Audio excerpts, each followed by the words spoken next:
grandfather. Guys, welcome back. Ito gagawa ako ng chicken na soy sauce ang pagluluto. Tapos ito ay mga quarters. Yan, 4 na quarters ito. Tapos may isang extra na ganito. Yan. Tapos iluluto natin sa soy sauce at yung dalawa ay remain sa soy sauce at yung dalawa ay ifa-fry din natin. Pero iluluto muna natin lahat. Tapos ngayon lalagyan natin ng ibabad natin ng asin. Yan, asin natin. So calculation lang. So ibabad natin ng ilang minutes or mas magandang mas matagal, pero ngayon ko lang na so mga siguro 30 minutes ko ibabad ito. Yan, so babad natin muna. So yung mga ibang ingredients, bawang, luya, yan, green onion, tapos konting asin lang, black pepper, garlic powder, at saka brown sugar, soy sauce, at saka dark soy sauce. Maganda kasing may dark soy sauce para mas darker siya. So, wait lang nating ma-marinate. Mababad muna yung natin chicken. Itong tubig. At pwede na yan. Ilagay natin itong mga ginger. Ayan, ginger. At garlic. Tapos konting green onion. Ilagay natin yung lasin green onion. Konti lang. So, yan. Tapos, takpan natin. At ito na nagpo-boil na siya. Lalagay natin itong soy sauce. Calculation na off. Yan, linagyan ko siya ng 5 soy sauce na 5 tablespoon at saka 2 dark soy sauce na 2 spoon ng tablespoon. Tapos lagyan natin ng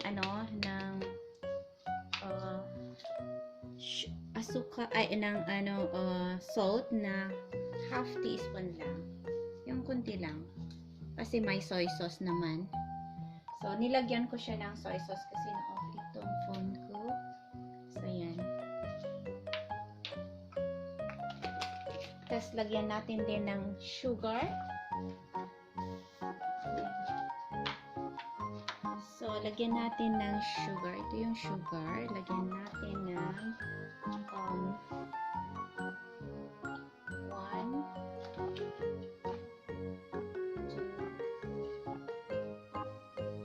So, 3 teaspoon ng sugar. Yan na. Ipakulo natin.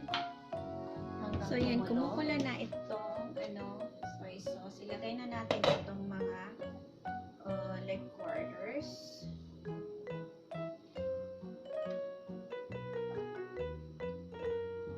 Malapad ito. Kaya.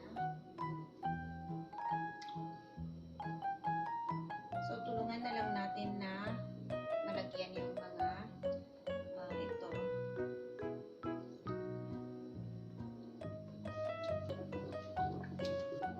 Ito nagbo-boil na siya. Tapos, hinaan natin yung yung gaganin natin i-try kasi hindi siya ma-reach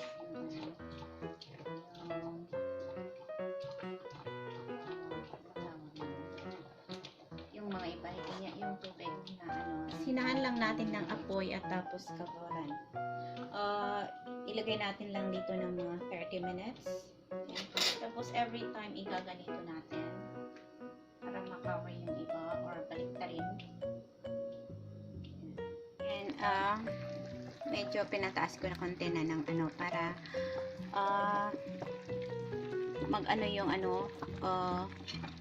yung sabaw ay magiging konti siya. So ito ay mga na siya 15 minutes. 15 minutes na siya. Tapos lalagyan natin ng ng paminta. para may mga lasa na siya.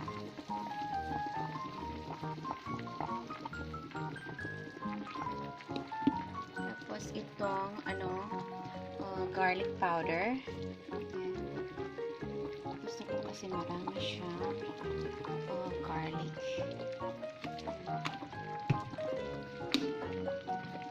So, kumukulo siya.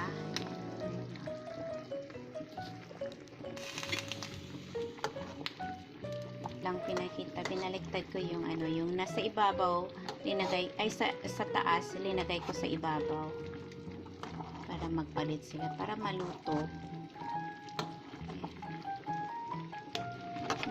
Nagmamantika siya. Tapos afterward, kukunin natin yung dalawa. Tapos ipiprito. Ito ilalagay natin muna sa tray. Medyo mahirap siyang i-drain muna natin ito. Yung dalawa, i-drain natin hanggang gusto natin iprito. Tapos, yung iba ay ibabalik natin mamaya pag yung sauce na niya ay magiging konti na yung sauce. Yung ilalagay natin yung iba dito. Para hindi siya ma-overcook. Balik natin mamaya dyan.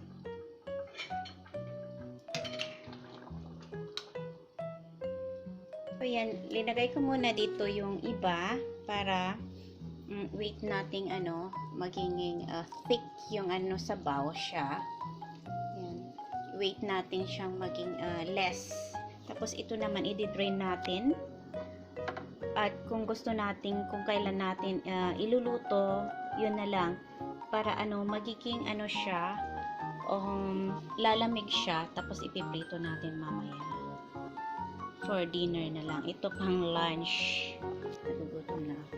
Nag-less na yung yung tubig. Nag-less na yung tubig talaga siya. Tapos, para maging very thick siya, yan, maglalagay tayo ng cornstarch. Lagay natin sa tubig. Ako na para 1 teaspoon ng cornstarch. Lagyan natin ng konting tubig para ma-dissolve lang siya. Tapos, yan, i-mix lang, i-mix. So, yan, ilalagay na natin itong cornstarch.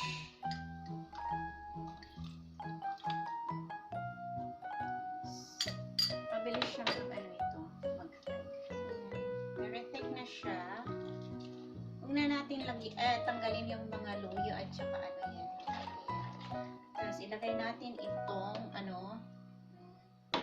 chicken para ma-absorb pa yung sauce niya.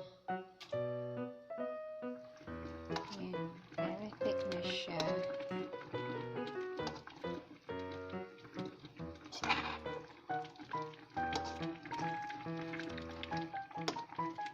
So, itong gravy ay pwedeng ilagay sa ulam, sa rice. So, okay na ito. At patayin na natin yung apoy.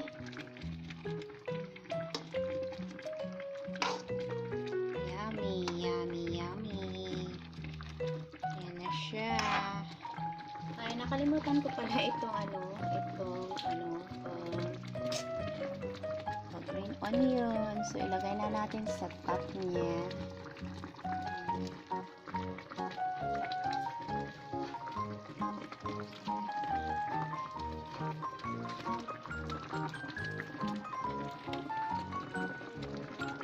So, ito na yung yung malaki yung yung chicken at saka ito mashed potato ang kasama niya. Pero pag hindi ko maubos ito, kainin ni Jowa. So, ilagay natin itong sauce. Yan. Wow. Tapos may mushroom ako dyan. Yes. Yan.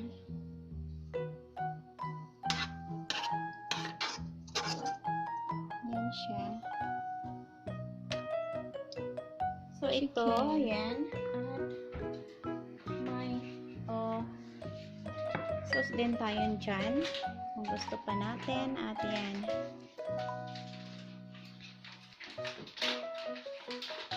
chicken, and at saka mashed potato. Tapos, yan ay mushroom.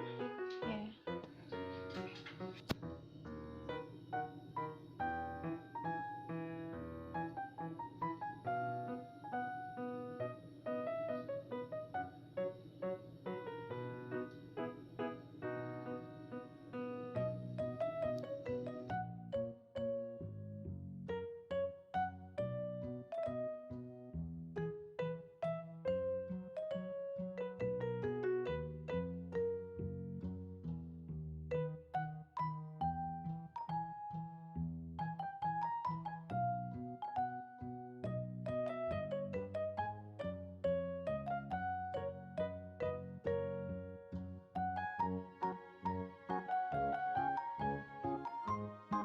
Yan, dahil hindi ko iluluto ngayon kasi nagsalad lang kami.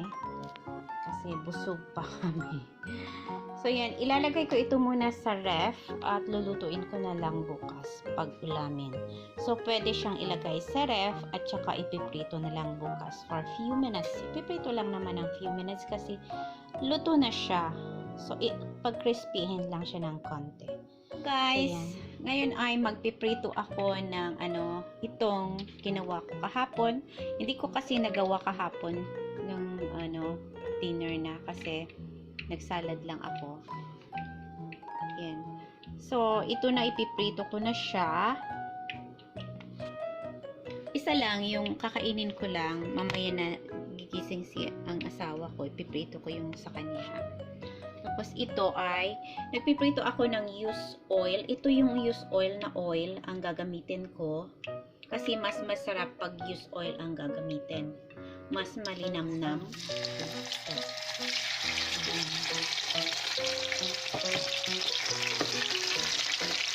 Takpan natin baka. Yan, takpan natin kasi mag-ano siya. Tulog-tulogo lang. So, ito na, luto na siya. Yan, crispy. Crispy siya. Tapos, ito, garlic fried rice. Yan. At saka talbos. Kain na tayo, guys. Sarap-sarap nito.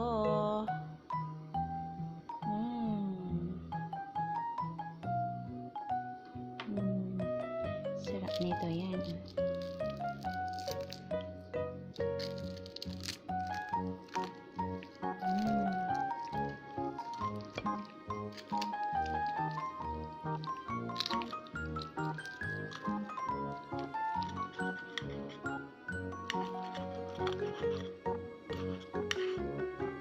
Yan na siya. Mana natin.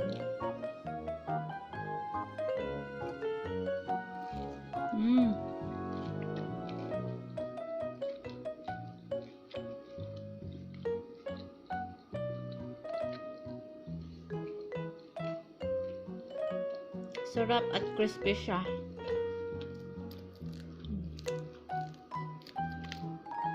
At yan, talbos at saka rice. Sarap. Kain na tayo, guys.